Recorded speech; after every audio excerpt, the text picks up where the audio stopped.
Hello friend, मी ठेवत आहे कढई आणि तेल तापायला। आपण करणार आज शिमला मिरची। मी ह्या प्रकारचे चिरून घेतलेले आहे। आपण करणार आहे भरून मिरची।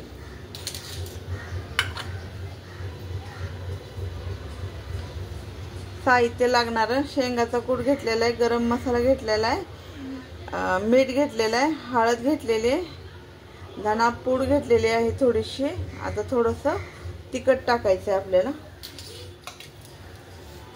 इथे घेतलेले 2 टोमॅटो चिरून।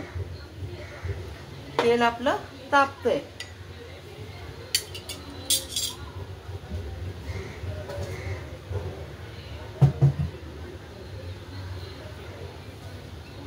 तेल आपलं असं छान असं तापलेलं आहे।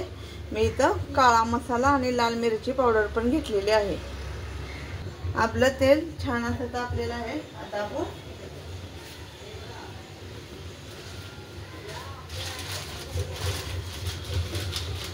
त्यात मोहरी टाकून घेऊया।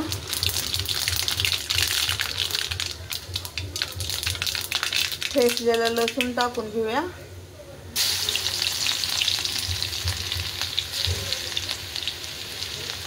आणि हे टोमॅटो टाकून घेऊया आपण। 2-3 पाकळ्या कढीपत्ता पण टाकून घेऊया आणि चांगलं असं मिक्स करून घेऊया आपण।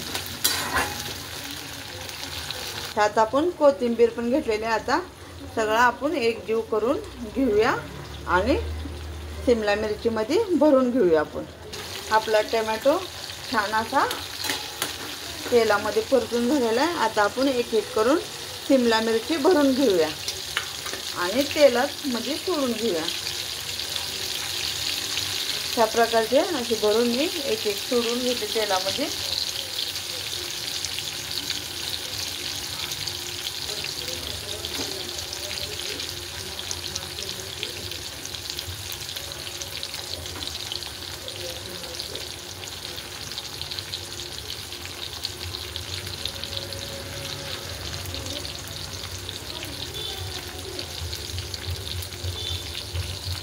ह्या प्रकारे आपली शिमला मिरची भरून झालेली आहे। आता आपण तेलामध्ये हलवून घेऊया मस्तपैकी।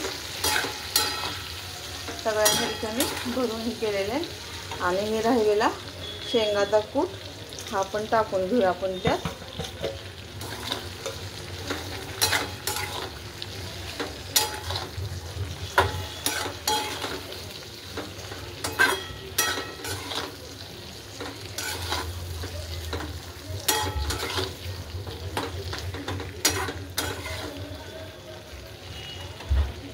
आता आपण ह्याच्यावर झाकण ठेवून टाकूया, थोडीशी वाफलून घेऊया। आता आपण पाहूया आपली शिमला मिरची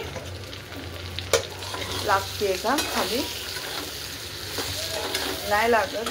आपल्याला पाण्याचा वापर नाही करायचा ह्याच्यात। जेवढी तेलात छान असं परतून तेवढी शिमला मिरची खाण्यासाठी छान लागते।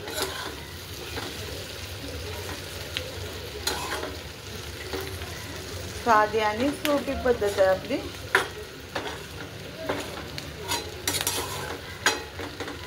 अजून आपली शिमला मिरची झालेली नाहीये, थोडीशी भाजत आलेली आहे। म्हणजे आपण परत झाकण ठेवून घेऊया।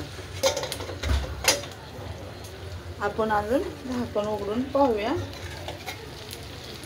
छान अशी आपली मिरची तयार होत आलेली आहे। तयार म्हणजे शिजली आहे बघा, पाहून घ्या। छान अशी शिजलेली आहे मिरची।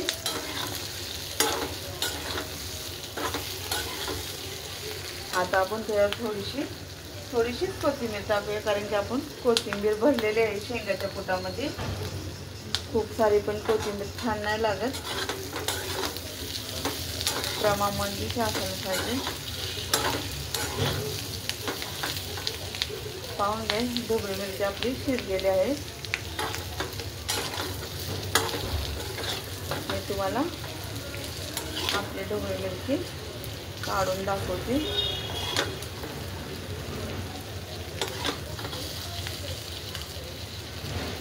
खूप पण असं लय शिजवायची नाही ढोबळी मिरची, थोडीशी.